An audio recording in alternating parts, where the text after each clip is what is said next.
श्रीमद् भागवत गीता अध्याय 2 श्लोक 62 और 63 का अर्थ जानेंगे। तो अर्थ है, विषयों को सोचते रहने से मनुष्य की उनमें आसक्ति उत्पन्न होती है। आसक्ति से कामना उत्पन्न होती है।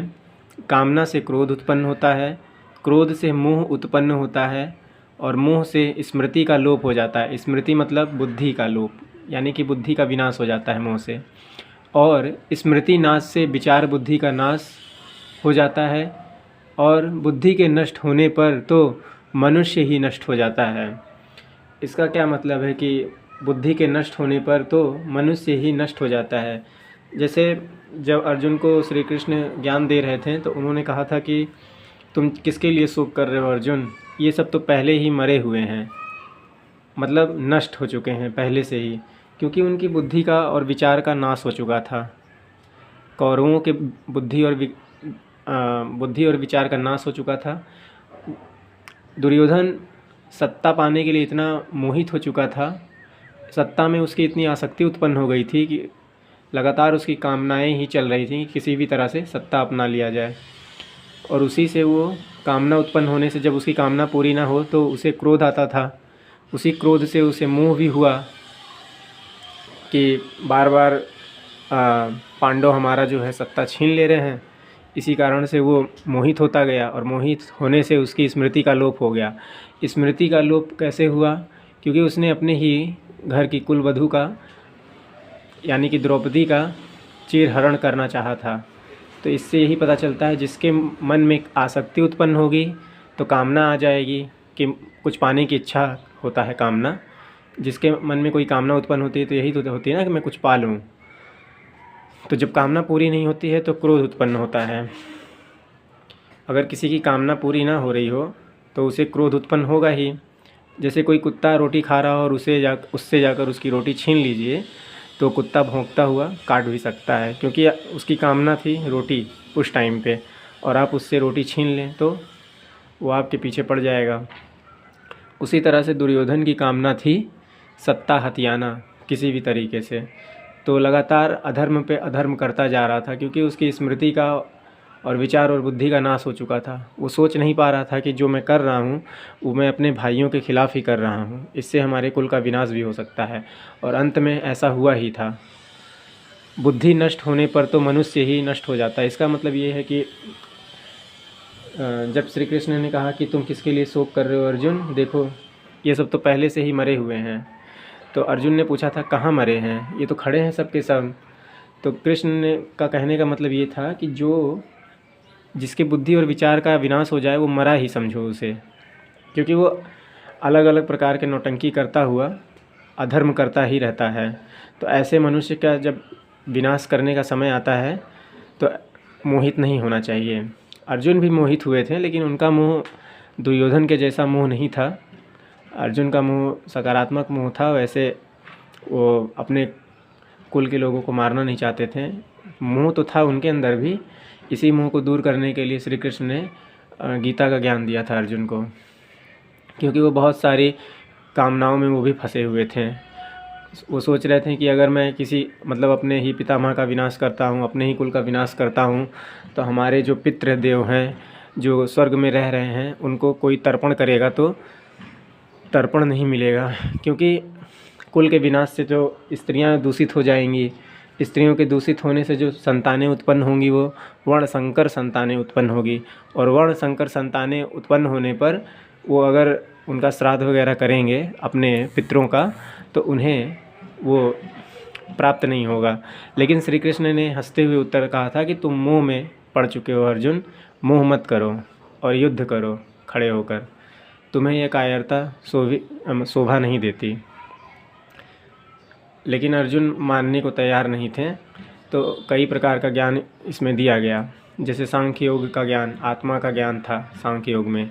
फिर उसके बाद जब उससे नहीं समझ पाए तो फिर उसके बाद सांख्य योग के बाद कर्म योग का ज्ञान आया। तो इसी प्रकार से लगातार ज्ञान देते गए, क्योंकि अर्जुन का भी एक तरह से मन अशांत हुआ था कामनाओं में ही पड़ के। उनकी भी थोड़ी बहुत कामना थी ही, भले उनको सत्ता नहीं चाहिए था। उन्होंने कहा भी कि अपने ही गुरुजनों और बड़े जनों को मारकर अगर मुझे ये पृथ्वी का क्या स्वर्ग का भी राजपाट मिलता हो तो मैं उससे अच्छा भिक्षा मांग कर ही रह सकता हूँ। लेकिन श्री कृष्ण ने कहा कि नहीं, अगर तुम अभी पीछे हटते हो तो ये अधर्मी लोग ही राजपाट पाएंगे और फिर ये पता नहीं कितना अधर्म और करेंगे। जो कामनाओं में आकर अपने ही कुलवधू का वस्त्र हरण कर सकता है वो न जाने क्या और कर डालता। इसीलिए श्री कृष्ण ने अर्जुन से युद्ध करने को लगातार प्रेरित करते रहें ताकि अधर्म का विनाश किया जा सके। इसलिए हमें भी मोहित नहीं होना चाहिए। अगर कोई ऐसा काम हो जिससे समाज का उत्थान होता हो तो उसे हमें करना चाहिए, पीछे नहीं हटना चाहिए। चाहे कोई भी बीच में आ जाए, कितनी भी कामनाएं आ जाएं, कितने भी विषय हमारे मन में चलते रहें, उससे पीछे हटना अधर्म ही होता है। तो विषयों को सोचते रहने से मनुष्य की उनमें आसक्ति उत्पन्न होती है। अगर कोई मनुष्य विषयों को ही लगातार सोच रहा हो, कोई विषय है, जॉब पाने का विषय है, शादी का विषय है, या फिर और भी प्रकार के जो भी मनुष्य की चाहत होती है, तो उन विषयों के बारे में दिन रात सोचने से मनुष्य की उनमें आसक्ति उत्पन्न हो जाती है। आसक्ति का मतलब उससे लगाव हो जाता है, लगाव से ही उससे कामना उत्पन्न होती है, कामना से क्रोध, क्रोध से मोह, मोह से स्मृति का लोप, और स्मृति नाश से विचार बुद्धि का नाश, और बुद्धि के नष्ट होने पर तो मनुष्य ही नष्ट हो जाता है। तो हमें इस श्लोक से सीखना चाहिए कि कोई भी विषय अगर मन में आते हैं तो लगातार उसे सोचना नहीं चाहिए, है ना। लेकिन सिर्फ ये एक ही 2 श्लोक का अर्थ है ये, लेकिन अभी इसमें और भी बहुत सारे श्लोक हैं जो कि बताते हैं कि अगर कोई विषय किसी योगी के हाथ में आता है तो उसको नष्ट कर देता है, उसके मन में नहीं समाता। इसका मतलब ये नहीं कि आपको कोई विषय आएंगे ही नहीं, विषय आएंगे मगर मन में नहीं घुस पाएंगे, आपको प्रभावित नहीं कर पाएंगे। विषय तो आते ही रहेंगे क्योंकि जिसका जन्म हुआ है धरती पर तो लगातार वो अपने इंद्रियों के द्वारा, आँख, नाक, कान, हाथ, मुंह सभी के द्वारा इंद्रियों के ही तो स्पर्श में रहेगा। तो उसके मन में कामना नहीं आएगी, सबके मन में आएगी। लेकिन जो ज्ञानी होते हैं, जो आत्मज्ञानी होते हैं, उनको विषय प्रभावित नहीं कर पाते हैं, वो विषयों को ही नष्ट कर देता है। जैसे 2 प्रकार के योगी कहे हैं श्री कृष्ण।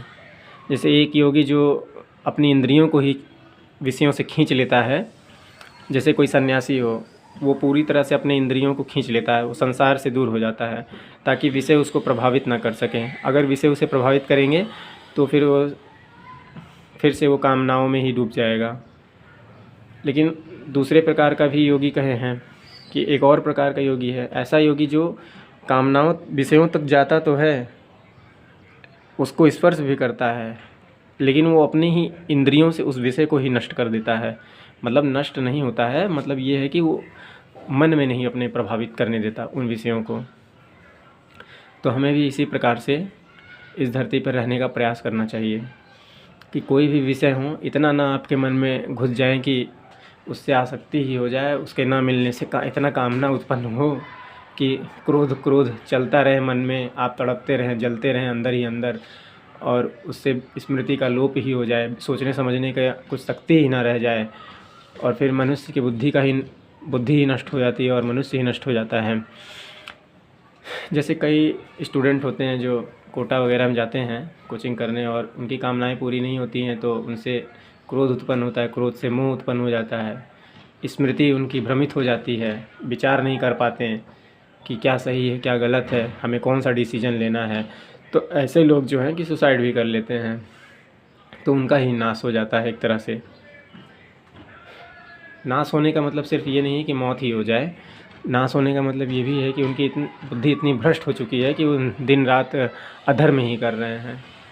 ऐसे लोगों को श्री कृष्ण ने कहा है कि ये तो पहले से ही मरे हुए हैं अर्जुन, तुम जिनके लिए शोक कर रहे हो। इसका मतलब यही है कि उनके विचार और बुद्धि का नाश हो चुका था, अब वो एक चलती फिरती लाश है। तो बस आज के लिए इतना ही।